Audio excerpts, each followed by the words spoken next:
اچھا جی، پھر ان کی جو کتابیں ہیں وہ حیات جاوید، یہ سر سید احمد خان کی جو ہے وہ زندگی پر لکھی گئی سوانح عمری ہے، ٹھیک ہے۔ پھر یادگار غالب، یہ بھی سوانح عمری مرزا اسد اللہ خان غالب، جو جن کا آپ دارالحدیث سبق میں پڑھیں گے، ان کی عادات اور خصلتوں کے بارے میں، ٹھیک ہے۔ یادگار غالب سے ہی لیا گیا یہ اقتباس۔ حیات سعدی جو ہے وہ، سعدی جو ہیں وہ فارسی شاعر ہیں، شیخ سعدی، اور حقائق نگار ہیں۔ ان کی جو ہے وہ زندگی پر مقدمہ شعر و شاعری، یہ تنقید کی کتاب ہے، جو انہوں نے شعر اور شاعری کے اوپر جو ہے وہ تحریر کی۔ مد و جزر اسلام، جس کا تعارف میں نے آپ کو دیا کہ یہ مسلمانوں کے عروج و زوال کی داستان پر مبنی ایک طویل نظم ہے، ٹھیک ہے۔ اچھا جی، پھر اب ہم دیکھ لیتے ہیں کہ اس کتاب میں آپ کو کیا تعارف دیا گیا ہے۔ الطاف حسین حالی پانی پت میں پیدا ہوئے۔ ان کے اجداد غیاث الدین بلبن کے زمانے میں ہندوستان آئے۔ غیاث الدین بلبن جو ہیں، ان کا جو وقت ہے وہ 1266 سے 1287 ہے، اور یہ خاندان غلامہ کے 8ویں سلطان تھے۔ فراختائی نسل کے ترک تھے، اور ان کو منگولوں نے اغوا کیا، اور افغانستان میں انہوں نے ان کے خاندان کے لوگوں کو جو ہے وہ بیچا، اور وہاں سے یہ ہندوستان آئے، ٹھیک ہے۔ اور جو ہے ان کے زمانے میں جو ہے وہ حالی کے جو ان کی حکومت کے زمانے میں حالی کے جو اجداد ہیں، آباء و اجداد ہیں، وہ ہندوستان آئے۔ 9 برس کے تھے کہ والد کا انتقال ہو گیا۔ بھائیوں نے پرورش کی۔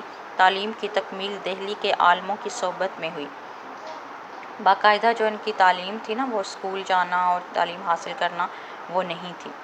غالب اور شیفتہ کی صحبت سے بطور خاص فیض یاب ہوئے۔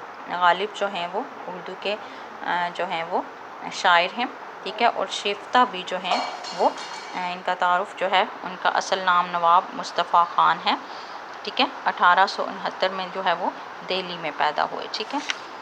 پھر جو ہے وہ سر سید سے بھی تعلق خاطر قائم ہوا، کہ ان سے بھی آپ کا تعلق قائم ہوا، اور آپ نے وہاں بہت کچھ سیکھا، اور سر سید کے کہنے پر ہی آپ نے مسدس حالی جو ہیں وہ تحریر کی، ٹھیک ہے۔ یوں شیفتہ اور غالب کے انتقال کے بعد لاہور آئے، اور یہاں پنجاب بک ڈپو میں ملازمت کر لی۔ یہاں پہ آپ تراجم کرتے تھے، تراجم کی درستی کرتے تھے۔ یہیں وہ انگریزی ادبیات سے متعارف ہوئے، یہاں انگریزی زبان اور ان کی لٹریچر سے آپ کی جو تحریریں ہیں، ان میں انگریزی لٹریچر کا بہت زیادہ عکس نظر آتا ہے، جو ہے وہ اثر انداز ہے آپ کی تحریریں۔ جدید طرز کی نظمیں لکھی، جو ہے وہ انجمن حمایت اسلام جو ہے ایک انجمن قائم کی گئی، جس میں انجمن حمایت اسلام نہیں، انجمن پنجاب قائم کی گئی، جو کہ مشاعرے منعقد کرتی تھی، اور جدید نظم جو ہے وہ اس کے اوپر کام کر رہی تھی۔ اسی انجمن کے سائے تلے جو ہے وہ جو الطاف حسین حالی ہیں، انہوں نے نظمیں تحریر کی، جو کہ برکھا، روت، نشاط اور اس طرح کی نظمیں تھیں، جو جدید نظم کی جو ہے وہ طرز پر تحریر کی گئی۔ یوں آپ کو جدید نظم کا بانی بھی کہا جاتا ہے۔ آپ سے پہلے جو ہے وہ اردو میں نظم جو ہے اس کا رجحان نہیں تھا، یعنی کہ موضوعاتی شاعری کا ایک موضوع، کیونکہ نظم تو ہے نا کہ ایک موضوع پر تحریر کی جانے والی جو شاعری ہے وہ نظم کہلاتی ہے، ٹھیک ہے۔ تو اس سے پہلے صرف غزل تھی۔ تحریک علی گڑھ کے جو ہے وہ جھنڈے تلے وہ جدید نظم جو ہے وہ شروع ہوئی، اور اس کے بعد نذیر اکبر آبادی جو ہیں وہ ایک ایسے شاعر ہیں جنہوں نے جدید نظم کو آگے بڑھایا، ٹھیک ہے جی۔ پھر اردو شاعری کی اصلاح بھی کی۔